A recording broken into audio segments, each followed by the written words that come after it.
എഡിജിപിയുടെ സന്ദർശനം സർക്കാർ അന്വേഷിക്കുമെന്നും തെളിവ് പ്രതിപക്ഷ നേതാവ് പുറത്തുവിടട്ടെയെന്നും ഡോക്ടർ തോമസ് ഐസക്. എഡിജിപി എന്നല്ല, കേരളത്തിലെ ഒരാളും RSSുമായി ചങ്ങാത്തം കൂടരുതെന്നാണ് CPM നിലപാട്.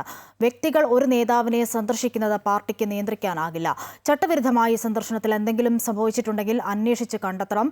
അൻവറിന്റെ ആരോപണം CPMനെ പ്രതിരോധത്തിലാക്കിയിട്ടില്ല. അൻവർ CPIM അംഗമല്ല എന്നും പാർട്ടി അച്ചടക്കം അൻവറിന് ബാധകമല്ല എന്നും തോമസ് ഐസക് വ്യക്തമാക്കി. CPMന്റെ രാജ്യത്തെ ഒന്നാം നമ്പർ ശത്രു BJP ആണ്. കേരളത്തിൽ RSSനെ പ്രതിരോധിക്കുന്നത് CPM ആണെന്നും ഡോക്ടർ തോമസ് ഐസക് വ്യക്തമാക്കി.